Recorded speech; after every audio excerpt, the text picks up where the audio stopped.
Assalamualaikum warahmatullahi wabarakatuh dan salam sejahtera Malaysia. Saya ucapkan anda kini bersama saya sekali lagi Janah Jalidar dalam program rancangan 7 soalan KPT. Dan untuk pengetahuan anda, kalau anda tidak tahu, mungkin di setiap kampus sebenarnya pihak IPT ada menyediakan food bank kepada pelajar-pelajar, dan untuk itu kita akan kupas mengenai tajuk ini iaitu food bank. Bersama saya pada hari ini adalah Encik Hirman Awang, pengarah bahagian mahasiswa holistik Jabatan Pendidikan Tinggi. Terima kasih Encik Hirman kerana sudi bersama-sama kami pada hari ini. Jadi Encik Hirman, mungkin boleh kita ulas sedikit mengenai apa sebenarnya food bank ini dan apakah sebenarnya langkah-langkah yang diambil oleh kementerian dalam menyantuni mahasiswa melalui program food bank ini. Silakan. Kementerian sesungguhnya cakna akan isu yang menjadi perdebatan masyarakat, iaitu melibatkan mahasiswa ikat perut di kampus.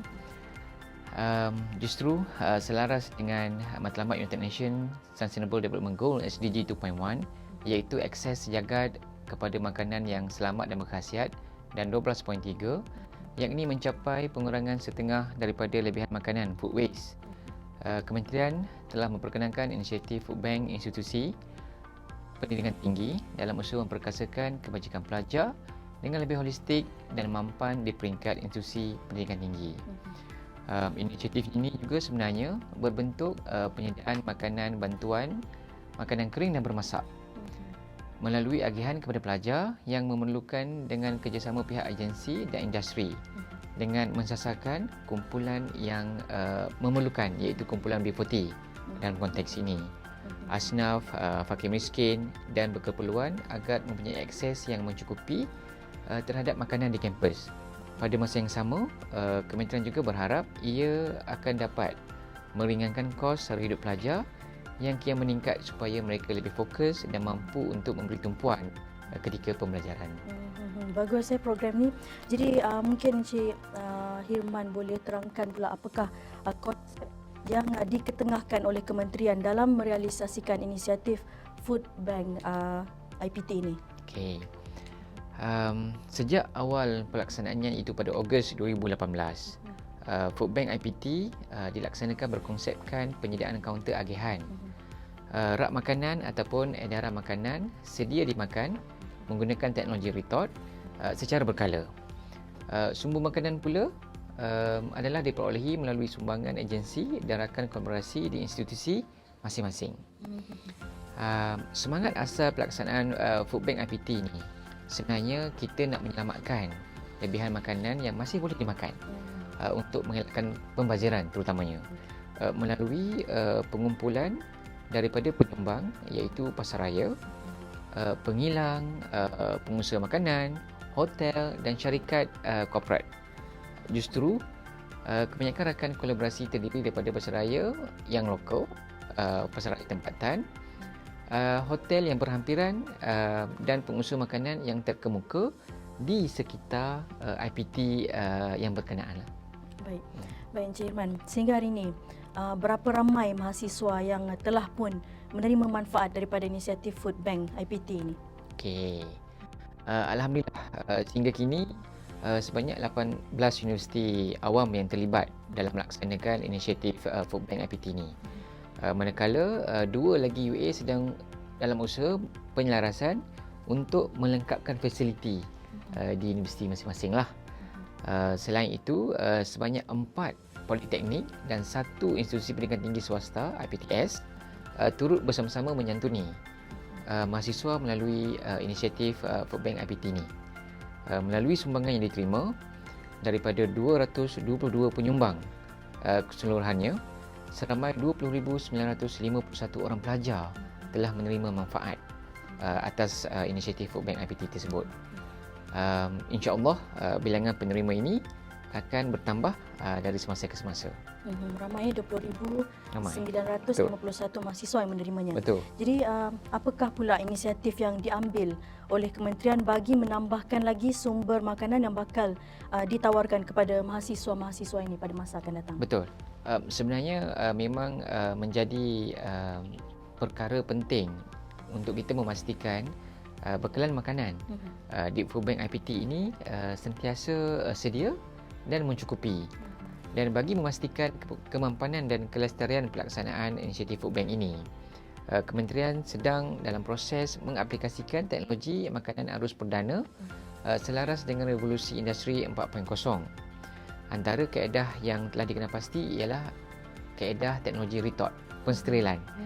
Kalau Puan pernah lihat makanan-makanan yang kita sediakan dalam bentuk pack yang mempunyai kadar tempoh masa yang lebih panjang dan lama untuk digunakan ataupun untuk dimakan oleh pelajar lah. Okey.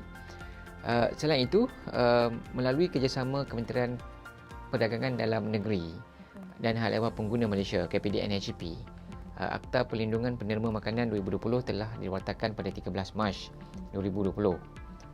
Akta ini sebenarnya diwujudkan bertujuan untuk menggalakkan sumbangan makanan kepada golongan-golongan yang memerlukan dengan meredakan kebimpangan penderma-penderma.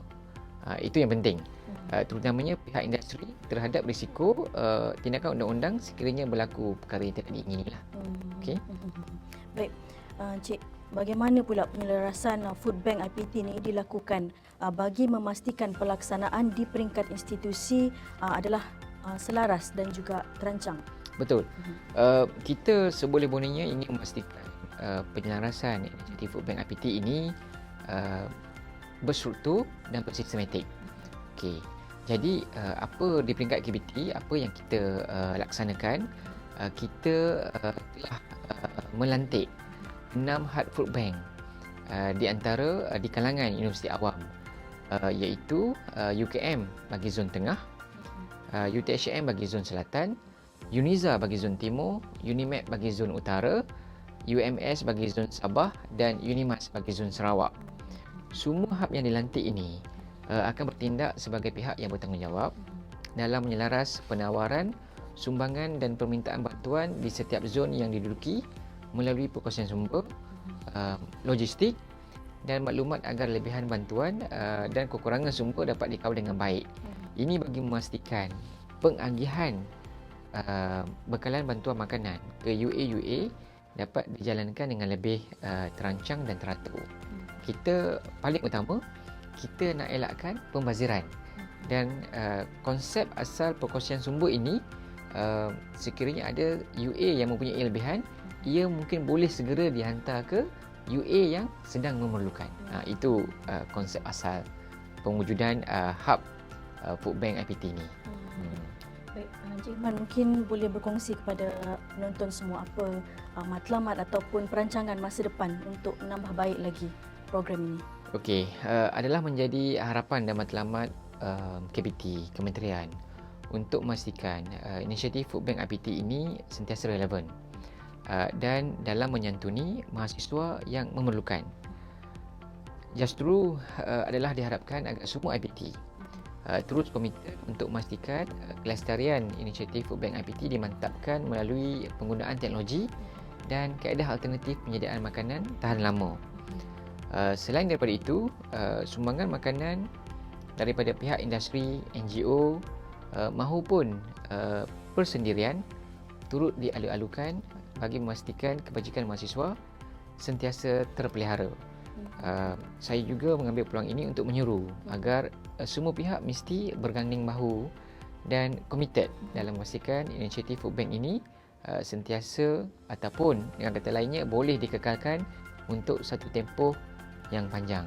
Dan kita percaya inisiatif Food Bank ini sebenarnya dia memberi kebaikan kepada pelajar dan juga universiti dapat dilihat sebagai tempat ataupun ruang yang boleh pelajar itu bergantung dalam mendapatkan sumber makanan ataupun makanan kering ataupun keperluan di universiti masing-masing.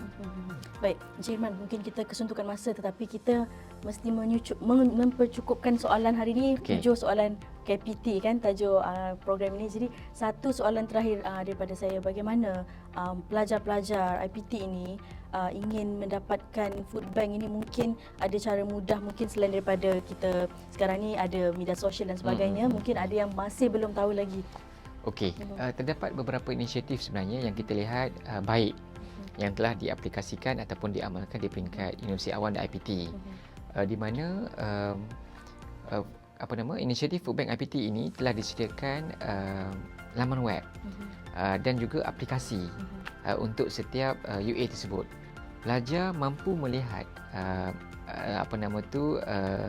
stok bantuan makanan ataupun keperluan harian di food bank universiti masing-masing.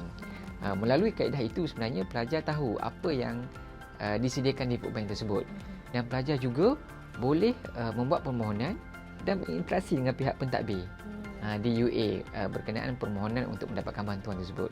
Dan saya kira ini lebih mudahlah, dan sistem temu janji juga diperkenalkan. Maksudnya pelajar boleh menyatakan masa yang mereka ke lapangan, dan juga boleh membuat janji untuk hadir dan dapatkan bantuan makanan tu.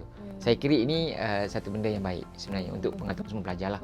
Dan ia sedang sebarluaskan penggunaannya di kepada semua UA dan IPT. Jadi jangan risaulah, mungkin ada yang tak cukup wang untuk beli makanan yang mahal dekat luar sana, berharga lebih kurang RM10 untuk lauk-lauk nasi yang ada lauk tu kan. Tapi mungkin dengan adanya food bank ni mungkin dapat membantu sedikit sebanyak pelajar-pelajar di IPT. Oleh itu, terima kasih kerana sudi bersama-sama kami pada hari ini, Encik Hirman Awang. Itu kita sudahi rancangan hari ini bersama saya Jannah Jaridar. Assalamualaikum warahmatullahi wabarakatuh.